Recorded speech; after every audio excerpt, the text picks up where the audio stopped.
Olá, tudo bem? O nosso agradecimento a você, telespectador, que nos prestigia novamente. No programa de hoje, vamos dar sequência ao programa anterior, quando falamos que a URI Erechim, que já é referência na formação superior na região norte do estado, está se transformando também em referência na área de engenharia.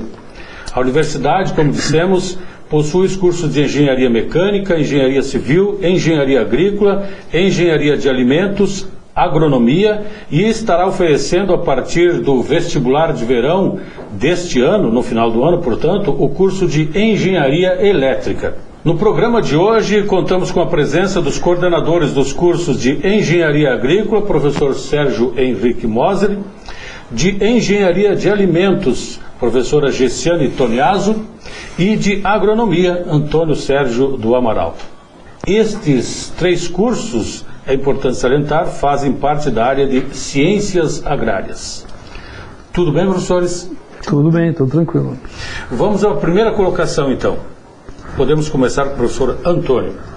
A importância desses cursos no cenário econômico atual, especificamente agronomia, professor, que é o curso mais novo desta área de agrárias. Exatamente. Então, o curso de agronomia da URI iniciou em 2008, né?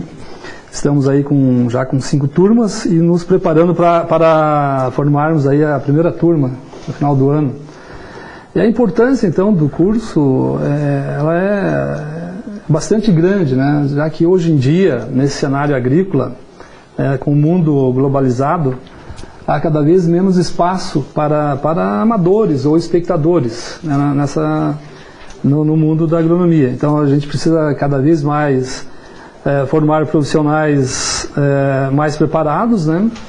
E um dos grandes desafios da área da agronomia é justamente produzir alimentos, né? Alimentos então de forma segura, de forma saudável, sem prejudicar o meio ambiente, né?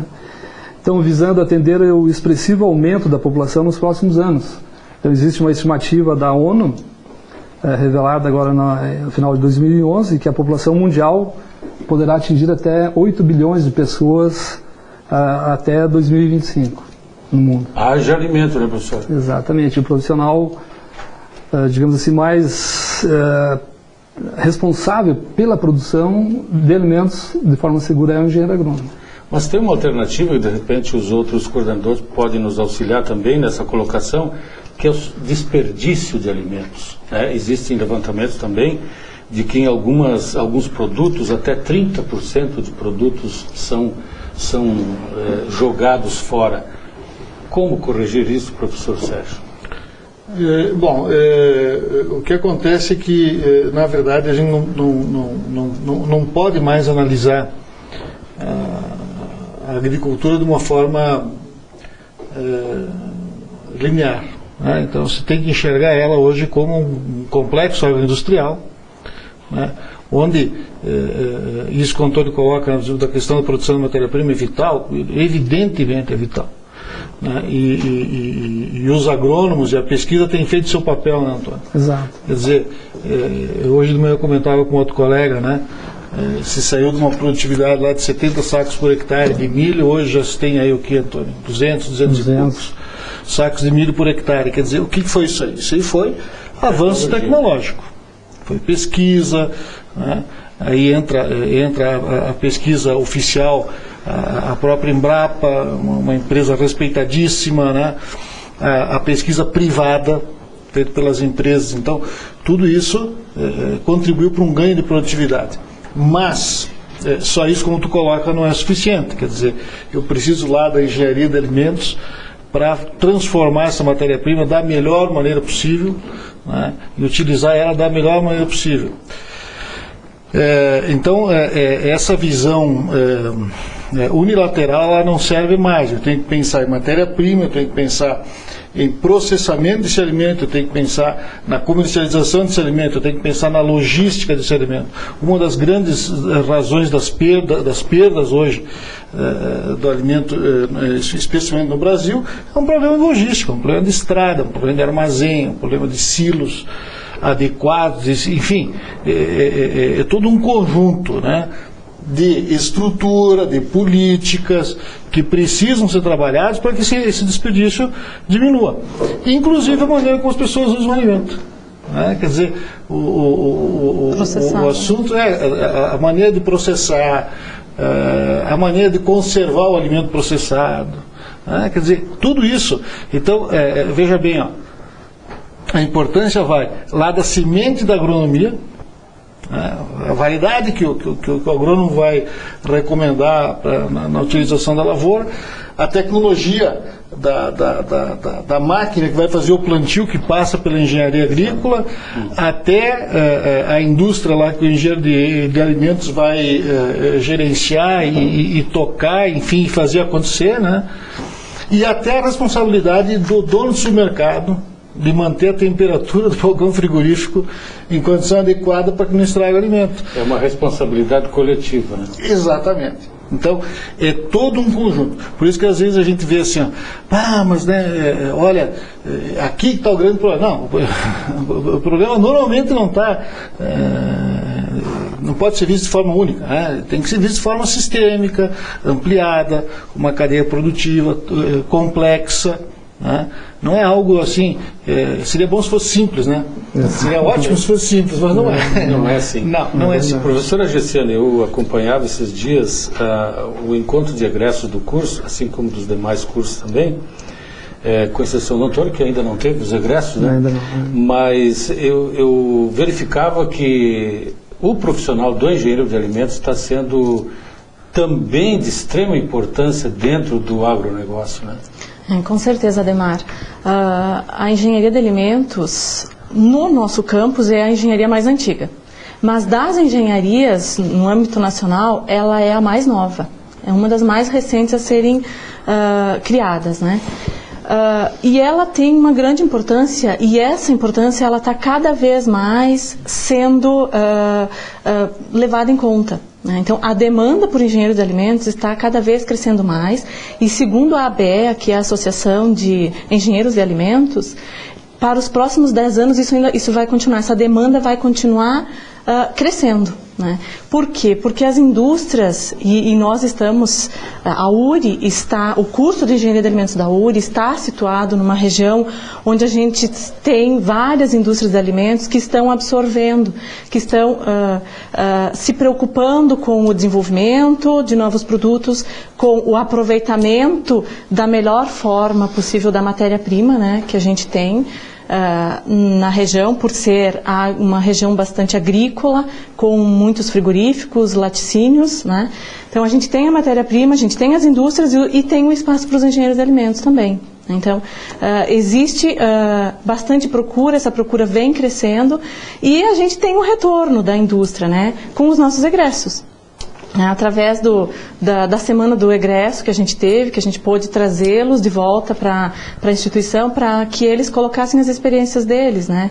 Mas um outro aspecto, professora, que me chamou a atenção é que não é apenas na área operacional que os engenheiros estão atuando, já estão assumindo cargos de grande responsabilidade, de liderança dentro das organizações. E isso me parece extremamente importante e mostra a qualificação do curso, né? Isso, o currículo, né, o curso profissionaliza, então, tecnicamente, e sempre buscando atender a demanda da região, né? Então, tentando sempre juntar a base sólida, a formação sólida, mas com um olhar sempre na indústria, né? Para tentar formar o profissional adequado com a demanda. Isso porque as indústrias esperam da universidade justamente essa base para o segmento dos negócios deles, né? Com certeza, a gente tem essa conversa, a gente mantém esse contato justamente para formar um engenheiro de acordo com a demanda do setor, né? Isso acontece também na engenharia agrícola, professor?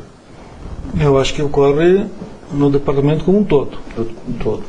Veja bem, por exemplo, o ano passado, nessa última safra, em especial o curso de agronomia, junto com a engenharia agrícola, foi buscar nas empresas aqui da região uma parceria, né?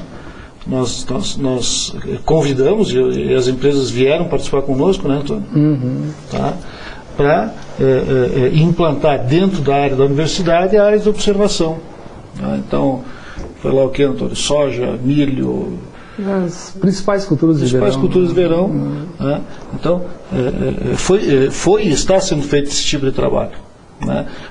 Por que isso? Porque, na verdade, a empresa, ou as empresas são extremamente importantes, no sentido, como disse a Gesse, de até nos auxiliar no direcionamento que nós precisamos dar na formação do nosso acadêmico, para que esse acadêmico possa sair para o mercado preparado. Não só sob o ponto de vista tecnológico, né, mas sob o ponto de vista também mercadológico, ou seja, que mercado ele vai encontrar lá, que tipo de problema ele vai ter que enfrentar, que nem sempre, né, a gente sabe disso, né, nem sempre são problemas só tecnológicos. Né. E cada vez mais, né, a indústria busca um engenheiro completo, que atue na produção, na comercialização, no transporte. Então ele tem que ter um conhecimento uma visão macro. mais ampla. Recursos humanos. Recursos humanos, com certeza. Capacidade de liderança, capacidade de formação completa, né? Quer dizer, aquela história de achar que o bom engenheiro é aquele que faz cálculo, já foi. Ele saber fazer cálculo é pré-requisito elementar, né? Resolver a questão da engenharia é um pré-requisito elementar. Mas ele, além dessas habilidades que ele precisa ter na área tecnológica, ele precisa também ter uma formação complementar para que ele possa suprir a necessidade da indústria. Eu estava anotando aqui uma coisa, por exemplo, o agronegócio hoje se fala em mais ou menos 48% do PIB no Brasil. E isso é o agronegócio. Né? E aqui quando eu falo agronegócio... Nossa região, de repente, até mais. Eu acredito que sim. Eu acredito que sim. Sim. Aqui, até sou tentado a fazer, mas não vou fazer, que é citar o nome da empresa. Mas, assim, vamos lá. Que empresa da região não está vinculada ao agronegócio? Não é aqui está, é aqui não está. Mas o setor lá, coreiro calçadista, isso é agronegócio. Carne é agronegócio. Leite é agronegócio. Mas esse aqui é setor metal mecânico. Mas ele trabalha na área de logística. Para quem? Para o agronegócio. Entende? Então, mas esse aqui produz doces, balas e companhia. Mas é feito do que mesmo? É de cana-de-açúcar. Entende? Então, tudo isso faz parte do agronegócio. E aqui também chamando a atenção de que agronegócio não é sinônimo de grande propriedade. Tá? Às vezes ocorre essa confusão, né, de achar que não é. Tá? Veja bem, quando a gente fala do agronegócio do vinho, por exemplo, estou falando de propriedade minúscula, muito pequenininha. Tá? Então, o agronegócio como um todo do Brasil tem sido, né, inclusive tem pesquisadores mostrando isso, né, que o agronegócio tem sido responsável por manter o crescimento econômico nacional. Né? Então, independente, né, de governo A, B, C ou D, né, quem tem segurado a peteca em boa parte, né, é o produtor rural e todas as cadeias produtivas em que ele está envolvido. Eu queria fazer uma colocação agora para os três coordenadores. Aqueles alunos que desejarem fazer qualquer um desses cursos, tem neles um futuro profissional condizente, adequado? Todo mundo busca o sucesso profissional, mas nem todas as áreas... Eu acho que todas até podem oferecer a formação adequada para buscar o seu sucesso. Mas nesta área especificamente, eu acho que é uma pergunta de todo acadêmico, né? Eu vou ter um bom emprego, eu vou ter um bom futuro? Depende muito da gente, do próprio acadêmico, mas eu diria o seguinte: os três cursos estão qualificados para colocar no mercado bons profissionais. O que nós temos isso na prática? Vamos lá. Vejo isso, inclusive, na sua área, né, professor? Vamos botar... Onde falta profissional. Falta engenheiro agrícola. Não tem engenheiro agrícola suficiente. O pessoal tem ligado para cá, inclusive de outras regiões do país, e nós não temos conseguido suprir a demanda. Então, já está faltando engenheiro agrícola no mercado? Tá. Vai faltar? Vai. Vai continuar faltando? Vai. E por que vai? Né? Então, por exemplo... O telespectador que está assistindo a gente agora deve estar pensando, o cara é otimista, né? Mas veja bem, você não consegue um pedreiro. Tá? Você não consegue... a mão de obra é algo escasso. Né? Vamos analisar cada curso de maneira separada. Né? Pega o caso da engenharia agrícola. A engenharia agrícola, ela é uma área das ciências agrárias voltada muito fortemente para a área de engenharia, ou seja, voltada para máquinas agrícolas, irrigação e drenagem, armazenagem, topografia e construções rurais. Faltou algum, Antônio? Não. Não. É isso aí mesmo. Tá. Então, assim, até uns anos atrás, nós falávamos em mecanização agrícola. Então, o negócio era botar trator no meio rural. Né? E quando lançaram os primeiros tratores hidráulicos, meu Deus do céu, trator tem direção hidráulica. Era um negócio. Não podia. Não podia. Imagina o trator com direção hidráulica. Hoje, nós temos os nossos tratores, os nossos tratores utilizados na agricultura brasileira, com computador de bordo, GPS, ar-condicionado, sensores diversos. Né? Quer dizer, quem é que vai operar isso aí? Né? Então, tu pega, por exemplo, o caso do leite. Né? Nós estamos apostando nisso já faz algum tempo e isso é inevitável que vai acontecer. Né? Onde a ordenha vai ser robotizada. Ela já é robotizada em algumas partes do mundo e vai ser aqui também.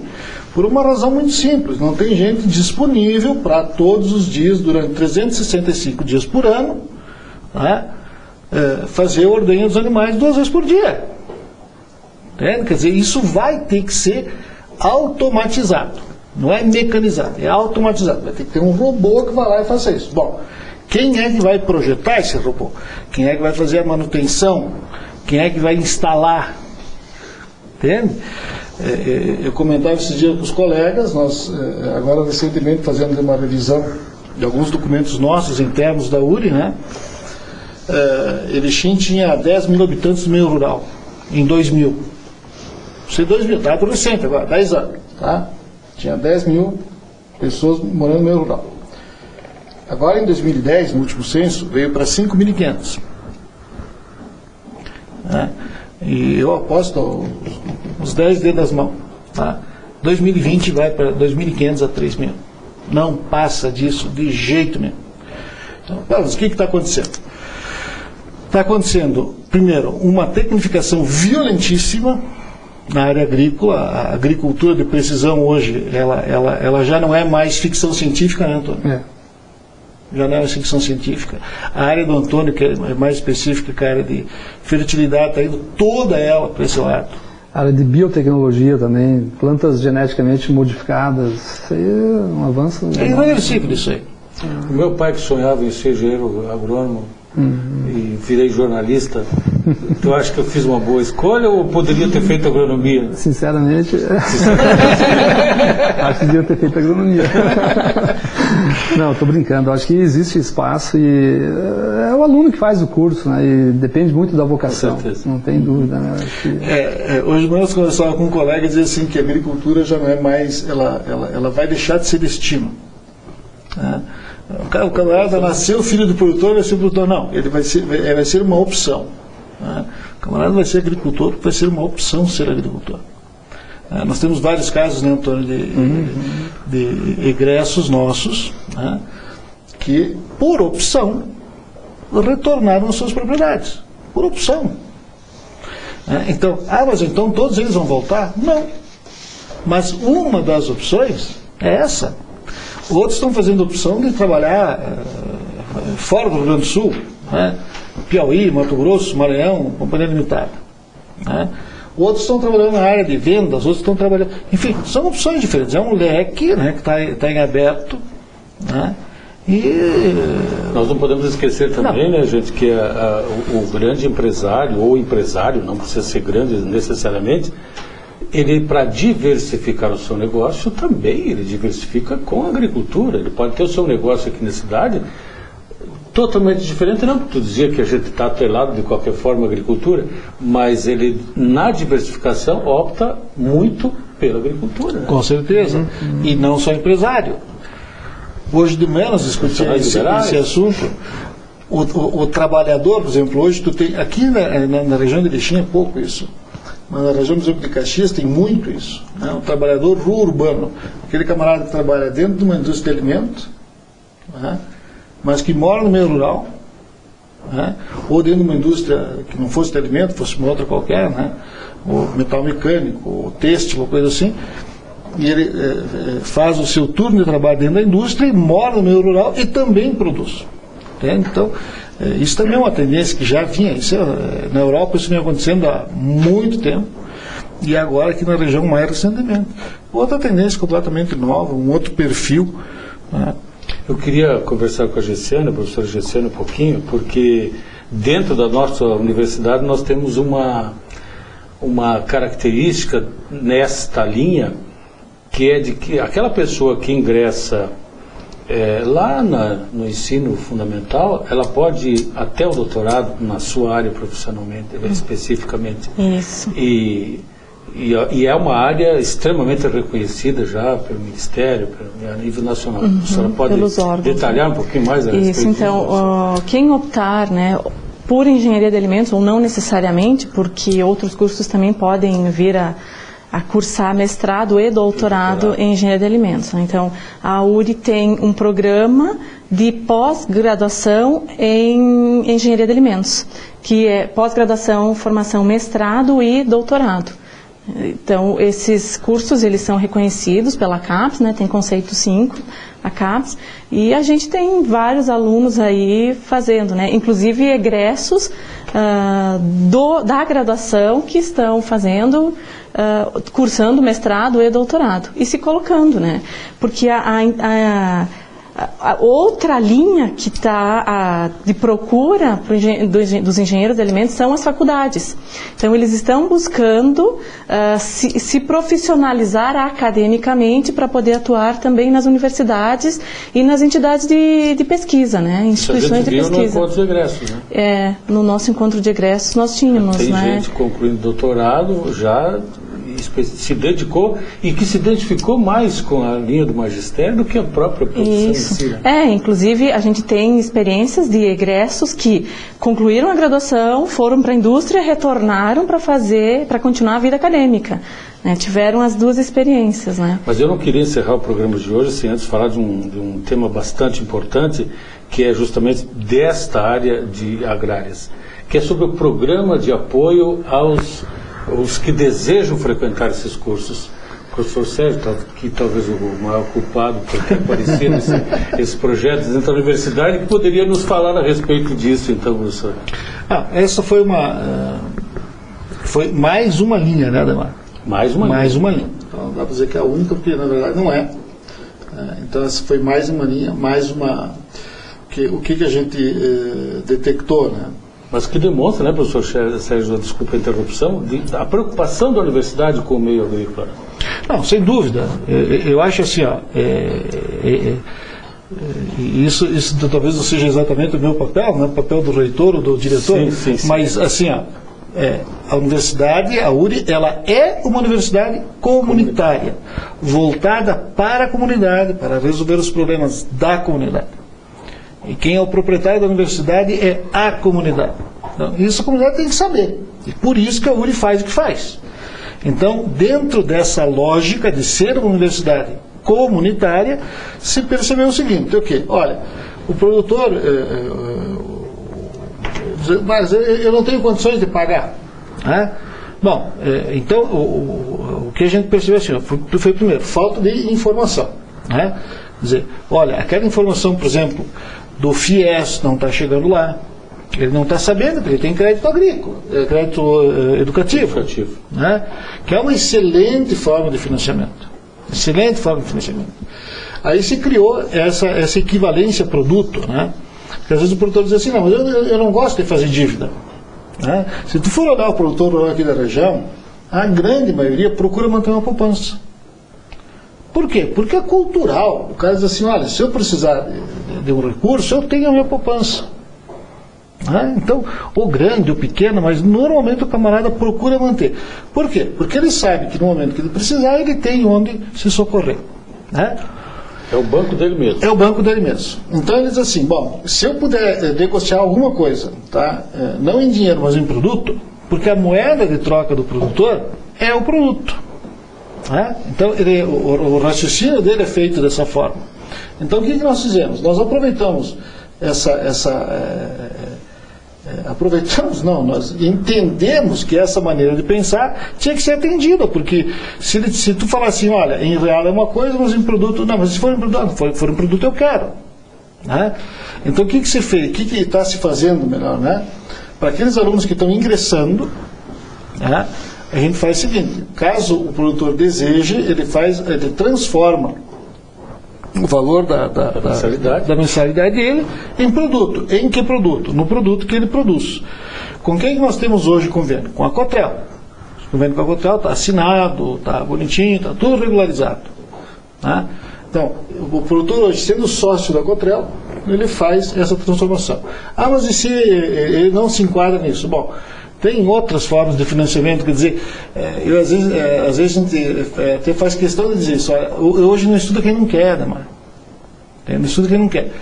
Tem o FIES, tem bolsas. O caso da GESE é interessante. 100% dos alunos de graduação têm bolsa de iniciação científica. 100%, Ademar. Todos, né, Gêssi? Só não tem quem trabalha, né? Quem não pode ter. Quem não pode ter. Quem não pode ter. O resto, todo mundo tem. Mas, professor Sérgio, eu sei que isso aí, nós teríamos um espaço específico só para discutir isso aí, que eu acho que seria de extrema relevância aos nossos telespectadores. O nosso tempo terminou, a gente achou que era bastante, mas passa rápido, realmente. Temos quase meia hora de programa. Então eu queria fazer um agradecimento realmente ao professor Sérgio, professora Gessiane e o professor Antônio, que nos brindaram com a presença no programa de hoje. Mas aguarde, porque nós voltaremos a falar mais a respeito disso, especificamente sobre esse auxílio, essa proposta, esse projeto da universidade que é de extrema relevância para o meio agrícola. Portanto, novamente queremos agradecer a sua audiência. Esperamos vocês novamente na semana que vem, aqui nesse horário, aqui no canal 20, no programa Expressão Universitária.